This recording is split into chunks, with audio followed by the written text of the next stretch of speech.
La paix, bon Dieu avec nous.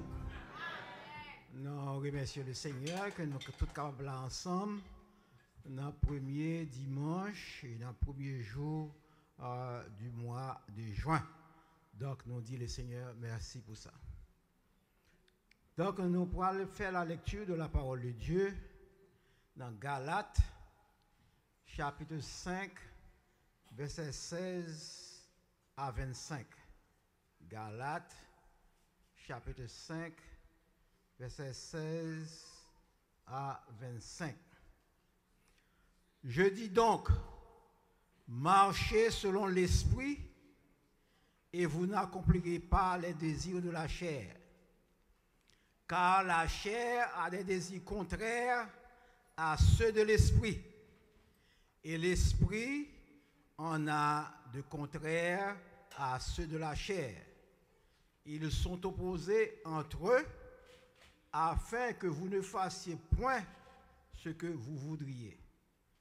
Si vous êtes conduit par l'esprit, vous n'êtes point sous la loi. Or, les œuvres de la chair sont manifestes.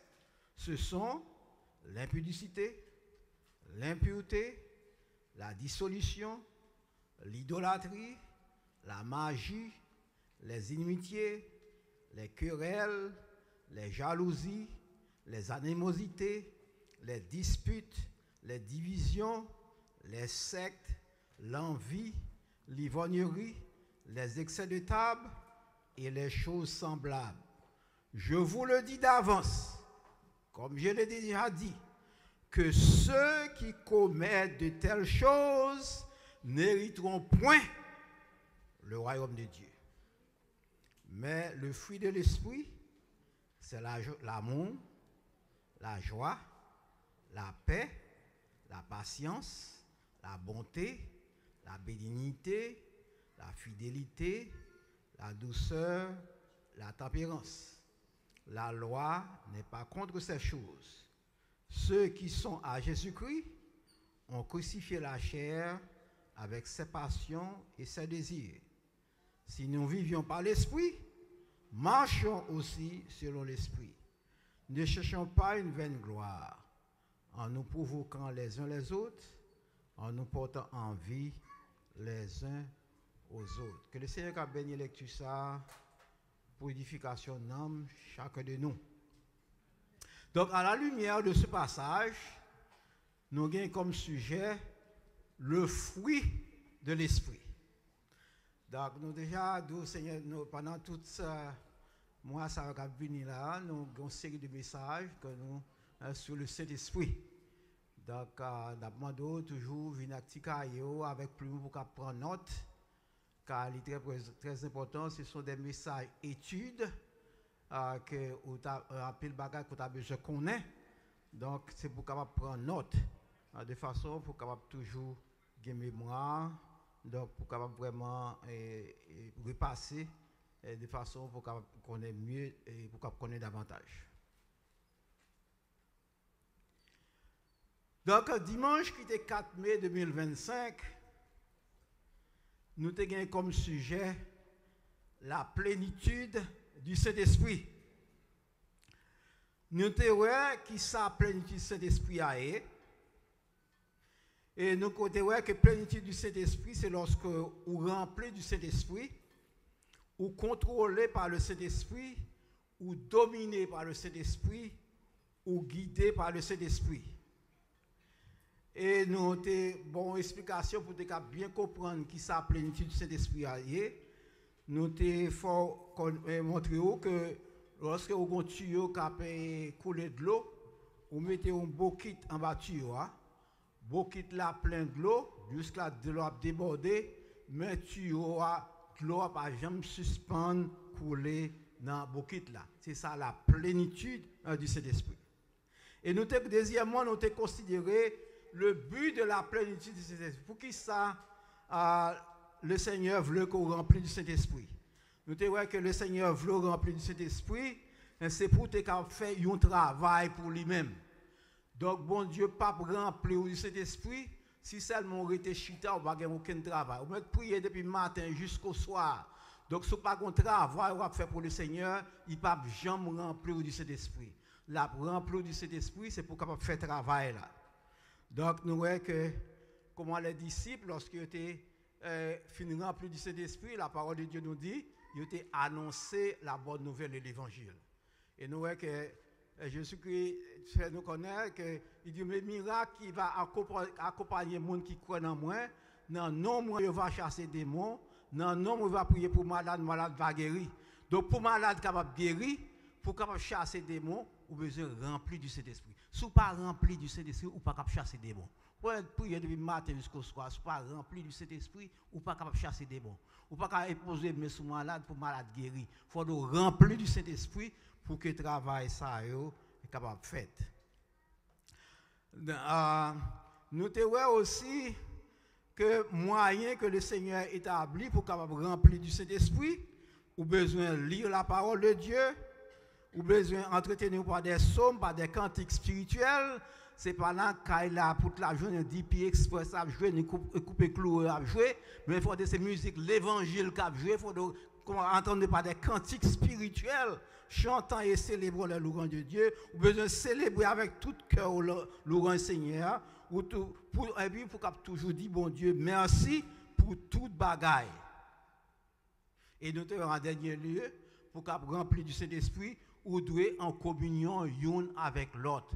Si par exemple vous pas en communion avec frère ou mettre prier depuis le matin jusqu'au soir, vous ne pouvez jamais remplir du Saint-Esprit. Si vous avez besoin de remplir du Saint-Esprit, vous avez besoin d'abord à réconcilier avec frère là, mettez-vous à l'aise avec frère là. Je dis à vous dans la Sainte-Seine, ou quand quelqu'un me dit qu'il ne peut pas prendre la Sainte-Seine. Parce qu'il y a un bagage avec frère avec sœur. Donc si vous ne pouvez pas réconcilier avec frère ou avec sœur, même si vous chantez, là, vous priez, vous faites tout ça, c'est en vain que vous faites. Et on l'autre bagage encore qui est très important, même ça qui empêche pour la scène, il peut empêcher à l'ancien tout. Donc c'est pour ça que vous avez besoin de mettre en état pour participer à la scène. Si avec un frère, avec un soeur, qui dit le bonjour, vous avez besoin de réconcilier avec lui. Vous avez besoin de réconcilier. Parce que ça seulement, il ne faut pas un ancien tout. Et parce que c'est ça qu'il ne faut pas prendre la scène, comme nous, si vous pas ça qu'il ne faut pas prendre la scène, il ne faut pas l'ancien non plus. Donc, matin, nous parlons, nous avons comme sujet là, le fruit de l'esprit. Et nous avons, la fois dernière, nous avons dit, lorsqu'on remplit du Saint-Esprit en conclusion, tout le monde après ça, parce qu'on a porté le fruit de l'esprit. Lorsqu'on remplit du Saint-Esprit, ou qu'on fuit apporter le fruit de l'esprit, c'est lui qui nous parle parler matin, le fruit de l'esprit. Donc au cours de message ça, nous allons considérer premièrement le Saint-Esprit en tant que source de tout bon fruit. Deuxièmement, la manière d'agir du Saint-Esprit pour qu'il produise du fruit dans la vie nous. Et troisièmement, nous parlerons de la composition et les groupements du fruit de l'esprit.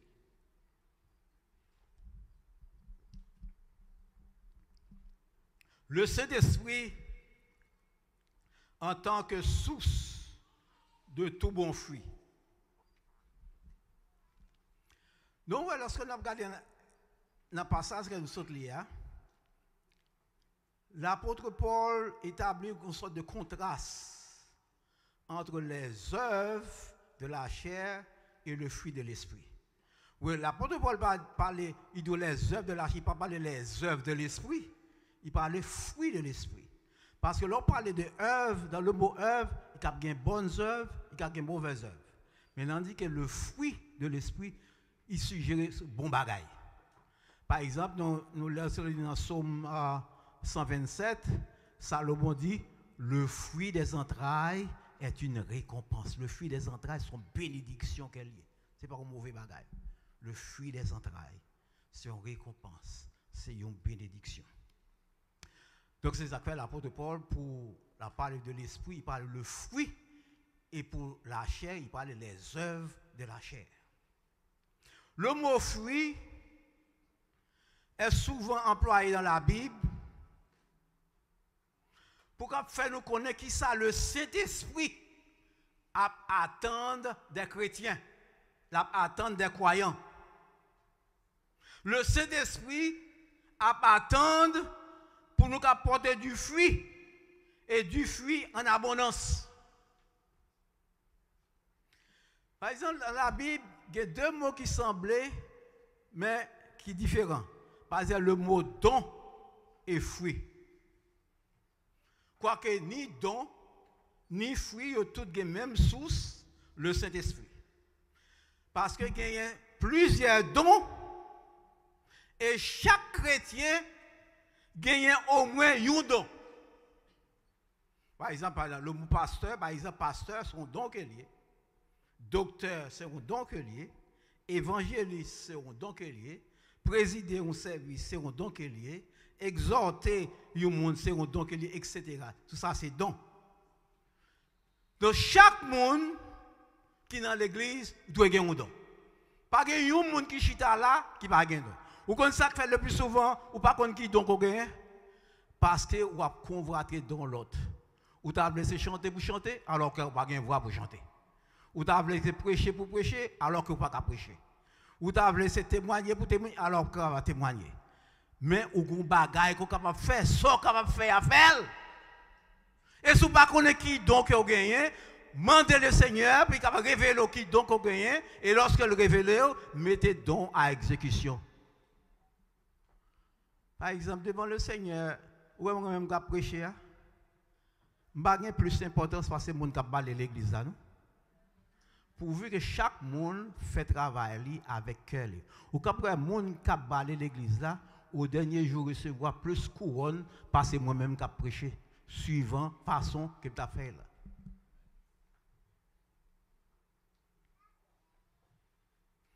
Il y a plusieurs dons. Et chaque chrétien a au moins un don. Mais il y a un seul fruit de l'esprit que tout chrétien doit gagner. Vous entendez? Un seul fruit de l'esprit que tout chrétien doit gagner.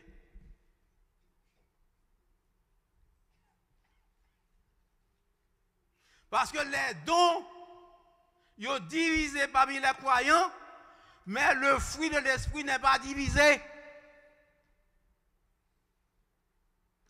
Remarquez que l'apôtre Paul parlait du fruit de l'esprit. Il ne parlait pas des fruits de l'esprit, il parlait du fruit de l'esprit. Ça veut dire un seul fruit.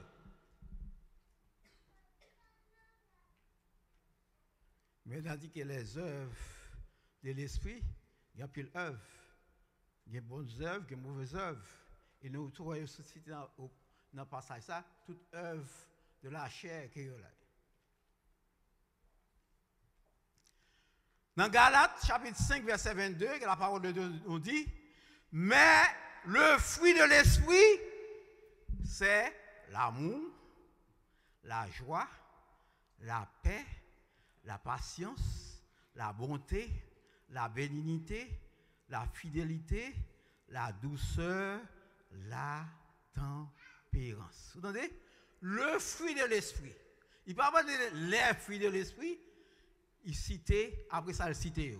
Nous avons dit tout ça qu'il citait. Voyez plus devant, le fruit de l'esprit, il y a 9 éléments là-dedans. Ces 9 éléments ça, qui composaient le fruit de l'esprit. Souvent que une dans l'élément ça, ou pas gagner le fruit de l'esprit. Nous allons voir ça plus tard, lorsque nous allons montrer la composition du fruit de l'esprit. Le Saint-Esprit, c'est source de tout bon fruit dans la vie. Nous. C'est peut-être ça, nous avons besoin du Saint-Esprit pour produire du bon fruit. Parce que pas un bon fruit, nous ne pouvons pas produire bon fruit en dehors du Saint-Esprit. Par propre force pas, nous ne pouvons pas produire le fruit de l'esprit. C'est pour ça que avec la chair, pardon, qui fut que la chair maille, Galates chapitre 5, verset 17, qui ça le dit? Car la chair a des désirs contraires à ceux de l'esprit. Et il citait tout ça que la chair a, dispute, jalousie, envie, tout bagage ça. Querelle, ça c'est fruit et œuvre de la chair. Désir égoïste, nous yo opposé à la volonté de Dieu. Car bien que nous t'avons fait, la chair ne peut pas permettre de nous faire le bien, c'est toujours le mal. C'est pour ça que l'apôtre Paul dit dans Romains, chapitre 7, verset 18 et verset 19, ce qui est bon, je le sais, n'habite pas en moi, c'est-à-dire dans ma chair. J'ai la volonté, non le pouvoir de faire le bien, car je ne fais pas le bien que je veux et je fais le mal que je ne veux pas. Ouais, la chair. La chair n'a aucun désir pour faire ça qui est bien. C'est toujours mal qui mal. C'est l'esprit seul qui a désir pour faire ça qui est bien. Les actes fait leur marche selon la chair, c'est mauvais bagarre qu'on a toujours accompli. Gonia, nous est seul le Saint-Esprit est capable d'aider pour qu'il produise du bon fruit, pour qu'il produise plus de fruits et de fruits en abondance. Quand on parle de la manière que Saint-Esprit agit pour qu'il produise du fruit dans la vie.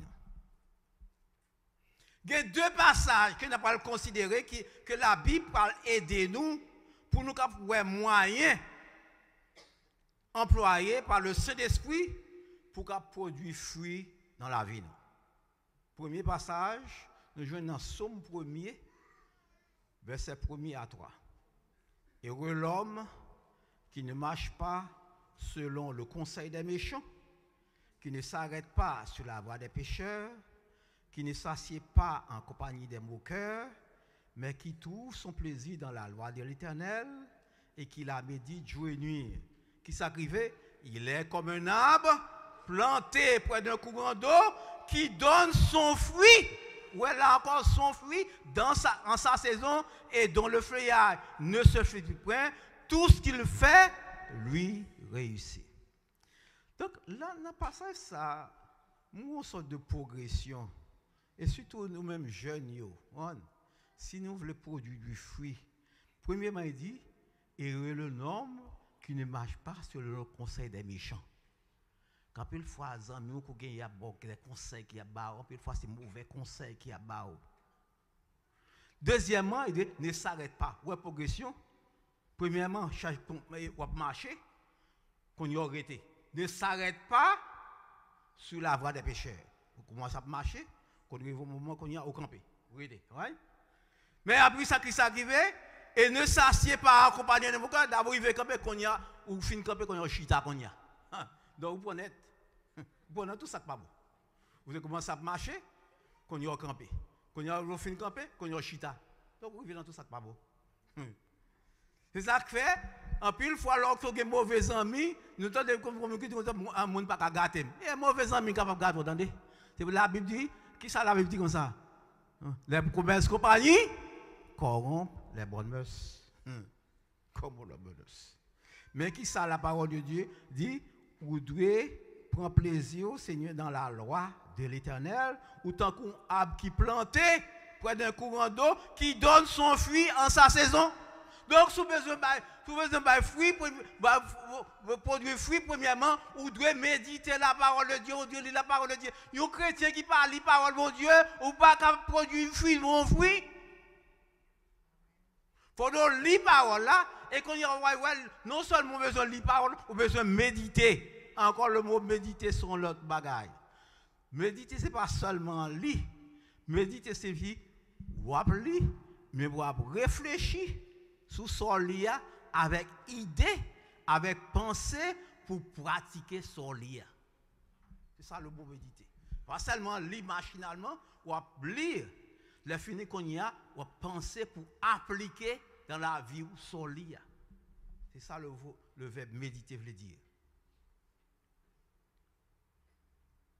En dehors de la parole de Dieu, pas de croissance spirituelle, un chrétien qui parle la parole de Dieu, ou pas produire fruit, ou pas grandir, ou pas produire fruit.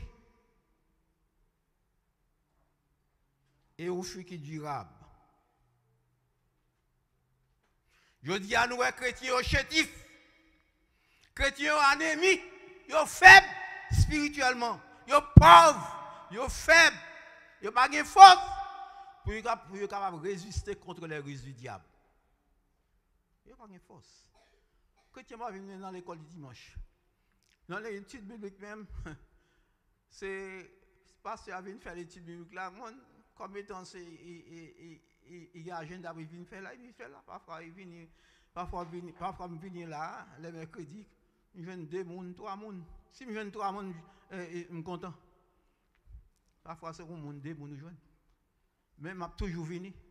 Même si vous ne pas venir, je vais après ça, je vais la caille. Je ne vais pas venir dans les bagages spirituels encore. Ça va intéresser. Chrétiens chétifs. Les affaires chrétiens, ça, ils tombent si facilement parce qu'ils ne connaissent pas la parole de Dieu. Et puis, les chrétiens, ça, je dis entendez le baptiste, demain, ils entendez l'adventiste, après demain, vous entendez le témoin de Jéhovah. Lorsqu'il vient dans le témoin de Jéhovah, il dit c'est qu'on y a une vérité. Mais la vérité est toujours là. C'est parce qu'on n'est pas intéressé là-dedans qui fait. C'est où dit c'est qu'on y a une vérité. Alors, il vient dans le témoin de Jéhovah. C'est pour ça que la Bible dit chrétiens, ça y est, ils sont emportés par n'importe qui vent de doctrine. D'après 2 Pierre chapitre 3, verset 18. L'apôtre Jacques dit dans Jacques chapitre 4, verset 7, soumettez-vous au diable, résistez au diable, et il fuira l'un de vous. Et comment on est capable de résister au diable? C'est par la parole. C'est pas quand la parole pour résister au diable. Et nous voyons que Jésus-Christ, après que Satan t'ait fini tenter, après t'ait fini gêner 40 jours et 41 dans le désert, la parole de Dieu nous dit, Satan vient tenter. Et comment Jésus-Christ a résisté? Par la parole. Il est écrit, il est écrit, il est écrit. Ce n'est pas qu'on a la parole de Dieu. On peut facilement prendre un ruse diable là parce qu'on n'a pas de parole, bon Dieu. Donc nous ne pouvons pas résister au diable si nous ne connaissons pas la parole de Dieu. C'est pour ça, en plus le chrétien, ça t'a pesé nous dans dormir tant qu'on a clair. Parce que nous ne connaissons pas la parole de Dieu. Parce que pour résister au diable, lorsque le diable t'a vu peser, son parole pour t'a dit, un verset pour t'a dit, ou pas qu'on verset. Ou va venir dans l'étude biblique, dans l'école du dimanche, il va prendre un verset, ou va venir pour apprendre un verset. Chrétien, je dis, il va pas qu'on verset. Il va qu'on verset par cœur. Parce que quand tant qu'à privé, vous ne pouvez pas jouer une Bible, vous sortez déjà en magasiné dans la tête.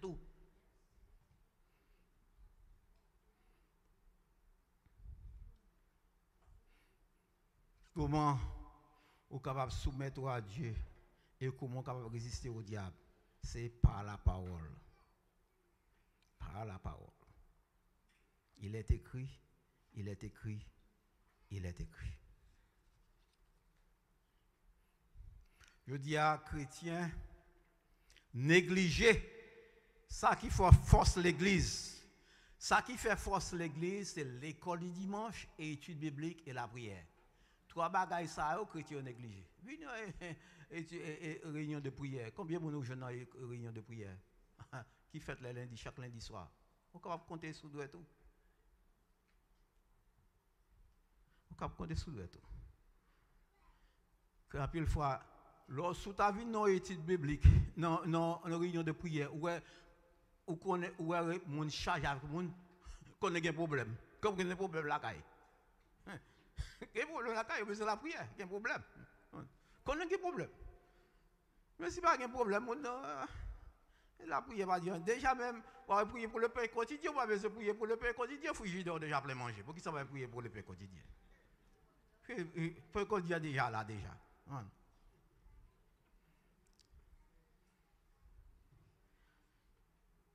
Peuple là plus réveil. Ou que ça fait réveil? Parce que il y a musique, il y a tambour qui bat tout danser. Il y aurait une chaleur, Mais il n'y a pas de lumière là. They love the heat, but they don't love the light. C'est heat là, il remet. Chaleur, remet. Danser, puis à faire. Si pas de musique, donc bah là pas bon. Et c'est ça que fait tout en plus fois musiciens autour. Ils sont considérés comme importants dans l'église. Je dis à nous capables de dire à l'église plus besoin de musiciens qu'elle besoin de pasteurs. Il y a plus de musiciens par là que pasteurs.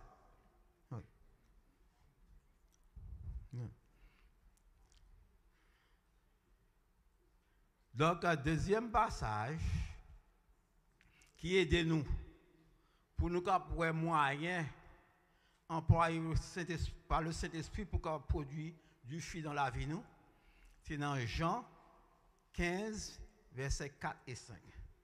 Jean chapitre 15, versets 4 et verset 5. Qui ça le dit? Demeurez en moi et je demeurerai en vous. Comme le sarment ne peut porter lui-même porter du fruit, ou encore là, il parlait du fruit, il parlait des fruits. Donc. Comme le sarment lui-même ne peut porter du fruit, s'il ne demeure attaché au cep. Ainsi, vous ne le pouvez pas non plus si vous ne demeurez en moi. Je suis le cep, vous êtes les sarments. Celui qui demeure en moi et en qui je demeure porte beaucoup de fruits, non encore au singulier, car sans moi, vous ne pouvez rien faire. Ouais, sans Jésus-Christ, premièrement, nous sommes sans la parole, on va produire du fruit. Quand il y a sans Jésus, ou pas qu'à produire du fruit.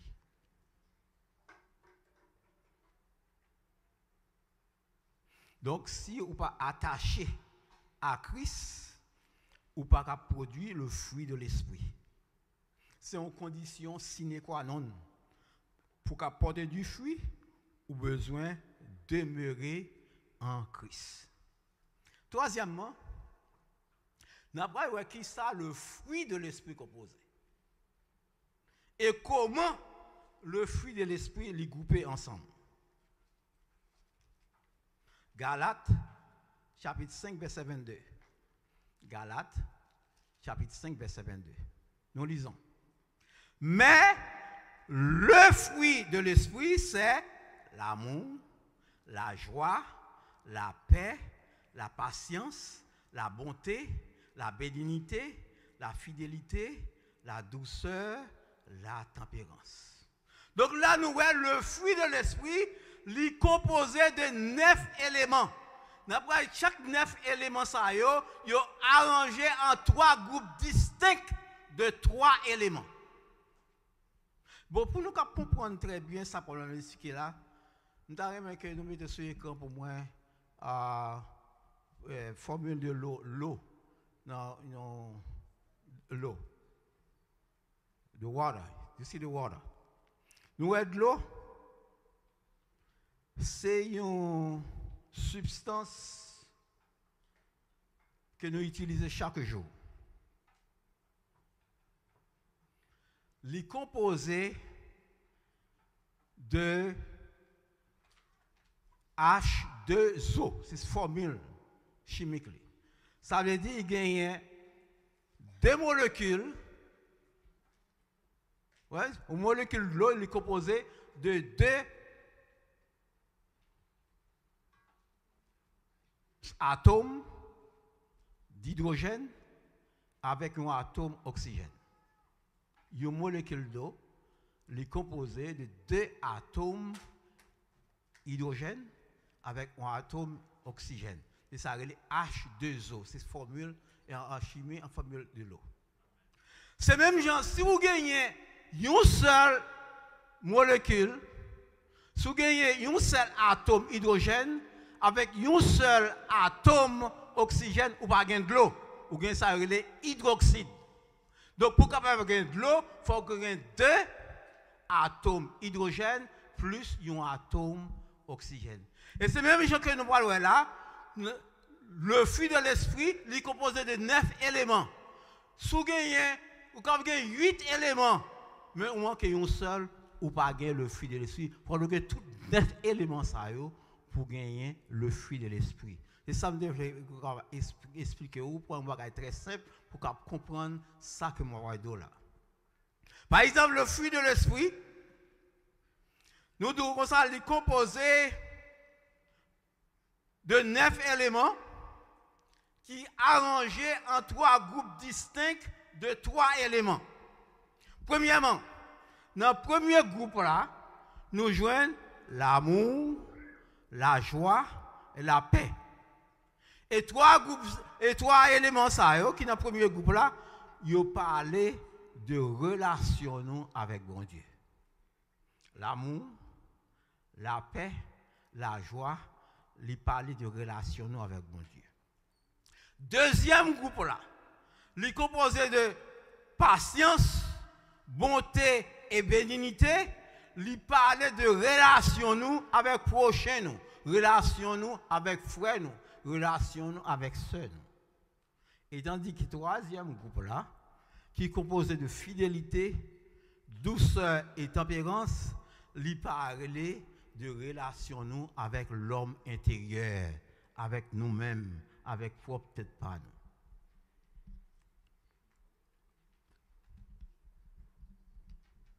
Premier groupe là, l'amour, la paix, la joie. L'amour, mes bien-aimés, c'est une marque distincte du chrétien. Par exemple, nous sommes tous soldats après dans la guerre. Ils sont capables d'habiller de plusieurs nations capables d'habiller dans la guerre. Ils sont habillés même gens. Mais ça qui différencie un soldat haïtien de un soldat américain, c'est l'amour. L'amour est l'amour du chrétien. Et ça qui distingue le chrétien de tout. Ça, c'est l'amour. Donc l'amour, c'est l'amour du soldat de Jésus-Christ. C'est pour ça que Jésus-Christ dit dans Jean 13, verset 34 et verset 35, je vous donne un commandement nouveau. Aimez-vous les uns les autres, comme je vous ai aimé. Vous aussi, aimez-vous les uns les autres. À ceci, ça veut dire à ce signe, tous connaîtront que vous êtes mes disciples, si vous avez de l'amour les uns pour les autres. Mais à Maria, mais signes qui distinguent nous, chrétiens de l'autre monde, c'est l'amour. L'amour, le plus grand que n'importe qui bagaille que le monde capable de dire. L'amour plus grand que n'importe qui bagaille que le monde capable de posséder. L'amour plus grand que n'importe bagaille que le monde capable de baou. L'apôtre Paul écrit aux chrétiens de Corinthe, dans Corinthiens chapitre 13, verset 1er à 3, il dit, qui ça le dit? 1 Corinthiens chapitre 13, verset 1er à 3. Quand je parlerai les langues des hommes et des anges, si je n'ai pas la charité, ça veut dire l'amour, je suis un airain qui résonne, ou une cymbale qui retentit. Et quand j'aurai le don de prophétie, la science de tous les mystères, de toute la connaissance, quand j'aurai même toute la foi jusqu'à transporter des montagnes, si je n'ai pas la charité, ça veut dire l'amour, je ne suis rien. Et quand je distribuerai tous mes biens pour la nourriture des pauvres, quand je livrerai même mon corps pour être brûlé, si je n'ai pas la charité, c'est-à-dire l'amour, cela ne me sert de rien. Le vrai amour, mes bien-aimés, lui demander action. En pile fois, nous disons nous remettons dans la bouche, mais qui est action que nous faisons pour montrer que nous remettons dans vrai? Vrai amour, lui demander action. C'est pour ça que l'apôtre Jean, lui exhortait nous, dans 1 Jean chapitre 3, verset 18, il s'est dit, petits enfants, n'aimons pas en parole et avec la langue, mais en action et en vérité. En plus, une fois, nous parlons trop, mais nous pas fait action. C'est action qui peut montrer nous vraiment si nous avons amour. Car la parole de Dieu nous dit, si par exemple, vous allez visiter la car au monde, vous allez visiter au monde, vous avez nécessité d'un problème, et puis, leur fini, et vous avez possibilité pour aider les gens, vous dites, ah, m'a prié pour bon Dieu à résoudre. Est-ce que vous avez la foi? Est-ce que vous avez l'amour? Ou capable d'aider, c'est pour aider. Ou même c'est pour aider même. Oui, aider.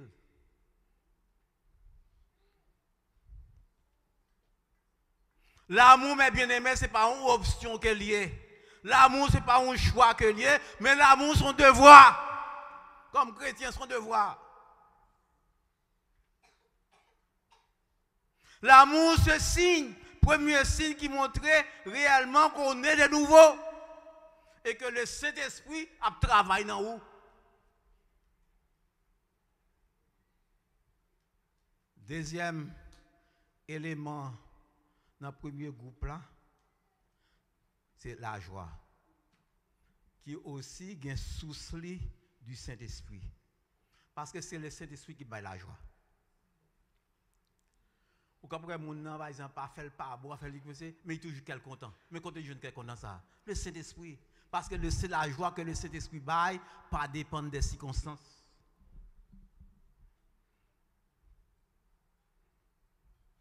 Il y a différence entre joie et plaisir. Parce que le plaisir lui-même, il baille la joie pour un petit moment. Mais on dit que la joie qui est aussi dans cet esprit, c'est une joie qui est profonde, c'est une joie qui est durable.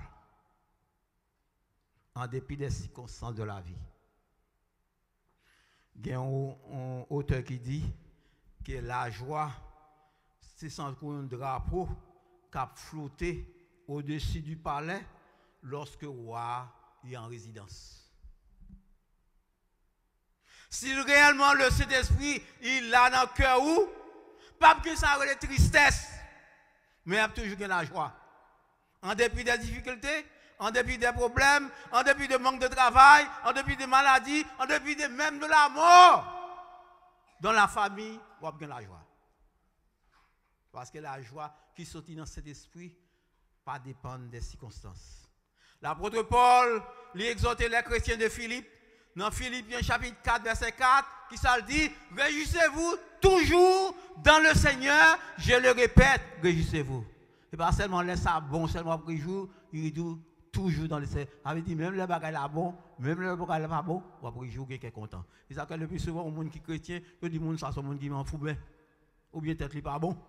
Parce que le problème que qu'on dame ça a gagné, le problème que frère ça a gagné, et puis qu'elle est toujours content, il toujours une cantique qui soulève. Quand il joue une cantique ça, quand il joue une souris ça, quand il joue une joie ça, parce que joie ça sortit dans le Saint-Esprit de Dieu. Parce que le Saint-Esprit de Dieu n'a pas de tristesse, mais c'est la joie qu'il baille. Et le troisième élément dans le premier groupe là, c'est la paix. La paix exprime une idée d'unité, une idée de repos, ou calme, une idée de sécurité. C'est pour ça Isaïe dit dans Isaïe 26, verset 3, à celui qui est ferme dans ses sentiments, tu assures la paix parce qu'il se confie en toi. D'abord, on confie en l'Éternel, ou bien la paix. Ou nous-mêmes qui va ici, dans le gouvernement, c'est là qui est un petit pièce. D'abord, dans le bon Dieu, nous avons la paix dans le cœur. Nous ne pouvons pas faire paniquer. Même si nous ne paniquer, qui sont capables de faire? Nous ne pouvons pas faire rien, même si nous paniquer. Donc, c'est le Seigneur qui peut boire la paix. Lorsque le Seigneur boit la paix.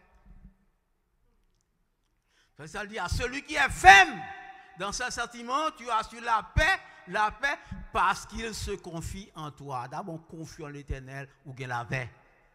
Pourquoi ils ont paniqué? Combien de fois nous troublés, nous inquiétés, nous peur. Pour qui ça? Parce que nous manquons confiance dans l'Éternel. Si vous avez confiance dans l'Éternel, vous toujours avez la paix. C'est ça, ou pas créer les mauvaises nouvelles. C'est ça, parole a dit. Le problème que vous êtes capable de gagner, seul l'Éternel est capable de résoudre. Et c'est l'Éternel qui est capable de délivrer. Seul le Saint-Esprit qui a au repos, qui a la paix d'esprit au milieu des tempêtes, au milieu des fatigues, au milieu des déceptions, au milieu des épreuves, au milieu des tentations. Marie, madame, petite, pas qu'à la paix. Comme chercher.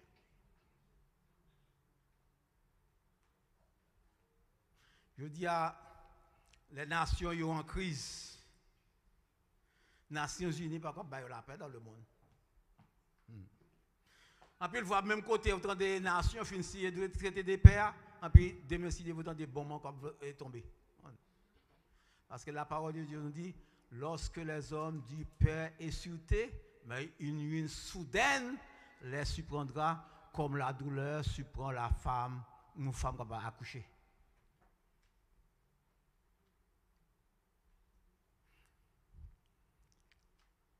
Un Thessaloniciens chapitre 5 verset 3. Donc pas gagné Nations Unies pas capable la paix dans le monde. C'est seul Jésus-Christ, le prince de paix, qui est capable de la paix dans le monde. Seul Jésus-Christ qui est capable de chrétien une paix profonde et durable. C'est pour ça que Jésus-Christ dit dans Jean 14 verset 27, je vous donne la paix, je vous donne ma paix. Je ne la vous donne pas comme le monde la donne. C'est Jésus-Christ seulement qui va battre. Il ne va pas la paix pour le monde à bas. Que votre cœur ne se trouble point. Croyez-en, ne s'alarme point.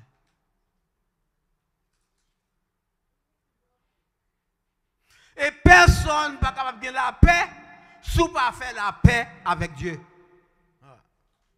Personne n'est pas capable de gagner la paix si pas faire la paix avec Dieu. Isaïe dit, dans Isaïe 48, verset 22, il n'y a point de paix pour les méchants, dit l'Éternel. Et qui ça l'apôtre Paul dit dans Romains chapitre 5, verset 1er, étant donc justifiés par la foi, nous avons la paix avec Dieu par notre Seigneur Jésus-Christ. Deuxième élément, dans le deuxième groupe de fruits de l'esprit, la patience, la bonté, la bénignité. La patience, la bonté, la bénignité, montrer qui qualité des chrétiens qu'on est en relation avec frères, avec sœurs, avec voisins. La patience, traduit en anglais par long suffering. Ça veut dire un monde qui a une souffrance longue. Donc la patience, il implique l'idée de persévérance. Je dis à chrétiens manquer de ça de patience. Moun nan toujours pressé. Il pas capable d'attendre. C'est courir là pourri. À droite à gauche. Si moun yo impatient, jeune yo impatient, grand moun yo impatient. Et ça que je dis à grand pile jeune, je dis à qui gâche la vie yo parce que yo pas capable. Yo trop pressé. Yo tout besoin venir star. Snoop Dogg, Jennifer Lopez, Beyoncé, yo tout besoin ça.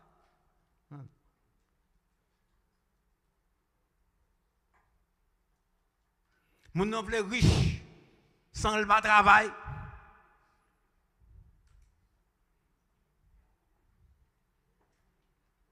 L'apôtre Paul, dans Colossiens chapitre 1er verset 11 dit, fortifiez à tous égards par sa puissance, en sorte que vous soyez toujours et avec joie, persévérants et patients. Vous avez besoin de persévérer, vous avez besoin de patience. La patience est étroitement liée avec épreuve dans la Bible. Ou capable de patient dans la vie ordinaire, lorsque toute bagarre va aller bien, mais lorsque épreuve vient, comment réagir? Ainsi, vous avez besoin d'éléments du fruit de l'esprit, la patience. L'apôtre Paul dit dans Romains chapitre 12, verset 12, réjouissez-vous en espérance, persévérez dans la prière. Par exemple, vous priez pour bagarre pour qu'on joue, mais continuez à prier, persévérer dans la prière. Pas aujourd'hui, vous commencez à prier 2-3 jours pour s'en relâcher. La parole de Dieu dit persévérer dans la prière. Le Seigneur lui permet de souffrance dans la vie chrétienne. Il permet affliction, persécution même, pour qu'elle produise fruit en nous. Joseph, par exemple, dans la Bible, avant d'être premier ministre en Égypte, qui s'est arrivé? Il trahi par ses frères, il est esclave, il est prisonnier en Égypte.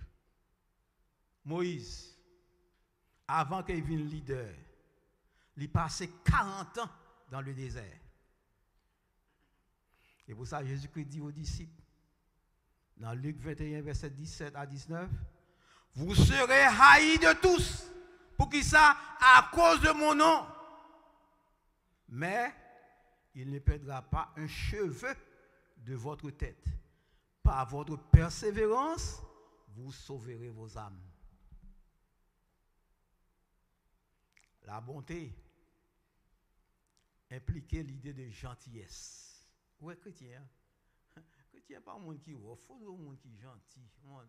C'est la bonté. Je dis à chrétien, appelle chrétien, quand dit chrétien beau sale, oui. Chrétien beau sale. Il n'y a pas de ça les gentillesse là même. Mais font fruit de l'esprit, la bonté. La bonté explique l'idée de gentillesse. La bonté, lui mentionner en rapport avec les trois personnes de la Trinité de Dieu. Lorsque nous lisons dans Somme 18, verset 36, la parole de Dieu parlait de la bonté de Dieu. Dans 2 Corinthiens chapitre 10, verset 1er, il parlait de la bonté de Christ. Dans Galates chapitre 5, verset 22, il a parlé de la bonté du Saint-Esprit. Ouais, le mot bonté, il parle en rapport de toutes les trois personnes de la Trinité de Dieu. L'apôtre Paul dit à Timothée dans 2 Timothée chapitre 2 verset 24. Entendez bien. Il ne faut pas qu'un serviteur du Seigneur ait des querelles. Il doit au contraire avoir de la condescendance. Condescendance signifie bonté. Il doit avoir de la condescendance pour tous. Vous entendez? Un serviteur bon Dieu pas de querelle. Mais combien de fois il y a une querelle là dans nous? Mais la parole de Dieu, nous pas de gain querelle dans mi-temps nous. Ou tout gain ça relève la bonté. La bénignité, c'est la bienveillance. C'est bonne disposition.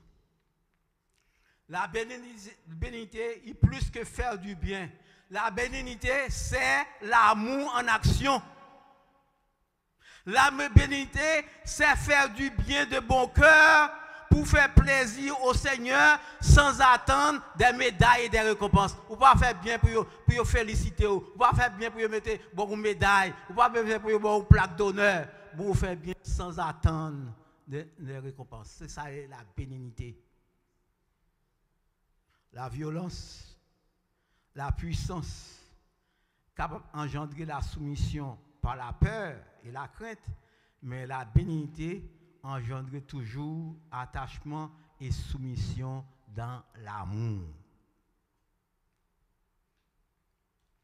La bénignité, mes bien-aimés, gentillesse, son bagage qui est attirante, son bagage qui est édifiante, son bagage qui est attachante, et son bagage qui est rassuré et qui est apaisé.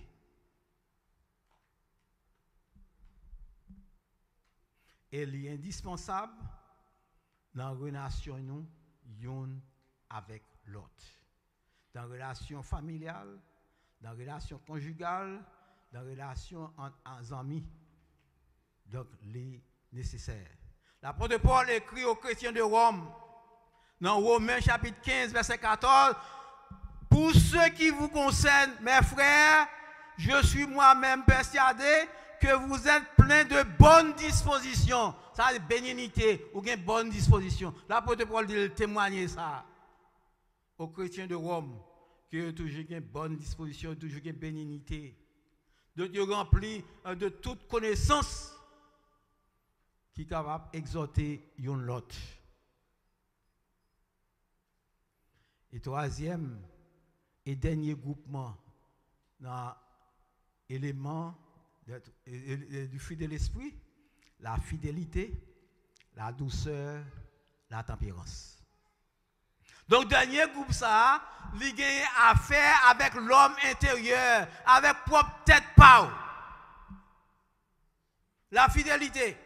La fidélité, c'est dévouement, c'est attachement qu'on gagne pour un bagage ou bien pour un monde. Un monde qui est fidèle, c'est un monde qui est constant, qui ne va pas changer dans le sentiment, dans l'affection, dans l'habitude.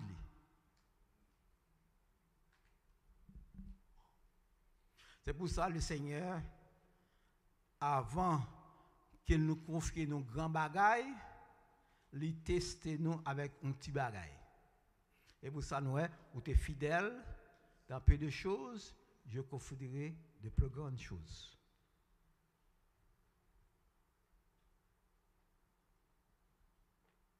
Parce que bon Dieu, il faut tester la fidélité. Nous. Pas bon non pile bagaille tout d'un coup, mais bon nous bagaille tout petit peu cap tester nous. Car si vous pas fidèle dans petit bagaille là, vous pas fidèle dans grande chose. Dans Matthieu chapitre 25 verset 21 23, Jésus-Christ dit aux serviteurs qui te recevoir 5 et 2 talents, c'est bien, bon et fidèle serviteur, tu as été fidèle en peu de choses, je te confierai beaucoup, entre dans la joie de ton maître. Ouais, le Seigneur avec un petit bagage quand tu es, si tu n'es pas fidèle dans un petit bagage que le Seigneur va avoir, vous pensez la va au grand bagage, non. Si tu es fidèle dans un petit bagage là, qu'on y a, la va au grand bagage, la va te confier au grand bagage. Même dans n'importe quelle industrie, tout. Quand tu vas travailler, tu es fidèle dans petit bagage là. Tu as confort de bagage. Deuxièmement, la douceur. Jésus, sur la montagne des béatitudes, dit dans Matthieu chapitre 5, verset 5, heureux les débonnaires, ça veut dire débonnaires, heureux les doux, car ils hériteront la terre. Le mot débonnaire signifie doux, ça veut dire heureux les doux. Le mot doux signifie dompter, être sous contrôle. Je dis à grand-père chrétien qui bon sale dans l'église, il n'y a pas dompté. Il n'y a pas sous contrôle, cet esprit va contrôler. Ce sont des chrétiens beaux sales, parce qu'ils n'ont pas dompté. Vous connaissez un cheval qui n'est pas dompté? L'homme met un bail sur lui, il voltige pompé. Mais un cheval qui est dompté, on met un petit monde sur lui, là, n'importe côté avec lui, parce qu'elle est domptée. Je dis à par exemple, dans l'église, les chrétiens qui sont beaux sales, ils n'ont pas dompté. Vous besoin quitter le Saint-Esprit dompté. Vous besoin de produire le fruit de l'esprit. Moïse, c'était un homme qui dit inaccessible. Qui ça le fait? Lui tuer un Égyptien parce que l'Égyptien t'a querellé avec un Israélite, il tue. Et pour le monde, le Seigneur est capable de dompter Moïse, qui ça le fait? Il fait le passer 40 ans dans le désert, puis il est capable de dompter. Puis il est capable de dompter et contrôler par bon Dieu. La douceur, mes bien-aimés, c'est la force, la puissance de cet esprit sous contrôle. Parlant de Jésus, Ésaïe dit dans Ésaïe 53, verset 7, il a été maltraité et opprimé. Qui ça fait? Il n'a point ouvert la bouche. Semblable à un agneau qu'on mène à la boucherie, à une agneau muette devant ceux qui la donnent, et il n'a point ouvert la bouche. Dans Jésus-Christ, quoique dans la souffrance, il était dompté. La tempérance. La tempérance, c'est le contrôle de soi. Au monde qui contrôle les propres têtes, c'est la tempérance. Une personne qui est tempérante, sont personnes qui sont capables de contrôler pensée, qui sont capables de contrôler l'action. L'apôtre Paul dit dans Romains chapitre 8, verset 5, ceux qui vivent selon la chair s'affectionnent aux choses de la chair, tandis que ceux qui vivent selon l'esprit s'affectionnent aux choses de l'esprit. La tempérance, bien-aimés, sont éléments du fruit de l'esprit qui est très important. Et pour ça, Salomon dit, dans Proverbe 16, verset 32, celui qui est maître de lui-même vaut mieux que celui qui prend des villes. Ou mettre tête pas, ça veut dire son monde qui dompte ou contrôle tête. ou pas faire d'autres bagailles. Il y a des façons que tu es capable d'agir. Il y a des façons que ça monde dit ou tu es capable de répondre ou qu'on ne faut pas répondre parce que c'est un monde qui est dompté ou contrôlé par le Saint-Esprit. Ou bien ça relève la tempérance. La tempérance, c'est un élément du fruit de l'esprit qui est très important dans la vie du chrétien. Et nous devons exercer la tempérance dans toute bagaille. Même dans manger, nous devons exercer la tempérance. Il y a des gens qui chrétiens qui savent. Ils n'ont pas dompté. Quand il faut pas arrêter devant mon honte pour lui. Il arrive dans un restaurant, il pleut pas de lui parce qu'il arrive dans le côté all you can eat. Parce qu'il dit all you can eat, il doit prendre toute bagaille pour manger. Vous devez tempérer. Vous devez, c'est vrai. Mais vous prenez des plats là, mais c'est au thé. Parfois, vous n'avez pas de manger, là, jetez-les. Vous ne pas tempérer dans manger, vous trop saf. Chrétien pas de saf. Vous devez tempérer. Tempérer, même dans manger. La tempérance ou de tempérance en matière sexuelle, il y aurait ça abstinence. C'est pas parce que n'importe fille a passé devant, il est belle, et puis pour entrer en relation avec lui, vous devez tempérer. Vous devez contrôler. La tempérance en matière sexuelle, parle ça, abstinence. La tempérance dans le tempérament, c'est le contrôle de soi. Pas dire, moi, c'est petite maman, c'est petit papa. Vous devez tempérer, c'est chrétien, vous devez tempérer. La tempérance dans l'habillement, c'est la modestie. Il y a des gens qui sont trop extravagants dans l'habillement. Vous devez tempérer dans l'habillement, c'est ça, la modestie. Donc, la Bible dit aux chrétiens, ou une femme qui est modeste, vous devez habiller décemment, vous devez trop extravagant. Vous devez tempérer dans l'habillement. Ça, c'est la modestie. L'apôtre Paul écrit aux chrétiens dispersés dans 2 Pierre chapitre 1er, verset 5 et verset 6, faites tous vos efforts pour joindre à votre foi la vertu, à la vertu la science et à la science la tempérance. Mais bien aimé, le fruit de l'esprit est très important dans la vie du chrétien. Le Seigneur demande nous pour que nous porter du fruit et nous capables porter du fruit si nous méditons la parole de Dieu, si nous demeurons en Christ. Et lorsque le Seigneur nous a porté du fruit, et le Saint-Esprit, dans Matthieu chapitre 7, verset 19, le Seigneur nous dit, et si nous ne pas porter du fruit qui s'arrive, le Seigneur nous dit, dans Matthieu chapitre 7, verset 19, tout arbre qui ne porte pas de fruits, de bons fruits, qui s'arrive, est jeté et coupé. Vous entendez? Tout arbre qui ne porte pas de bons fruits, donc ou bien pour déraciner, ou bien pour couper et jeter au feu. Que le Seigneur bénisse nous, que le Seigneur fasse nous la grâce.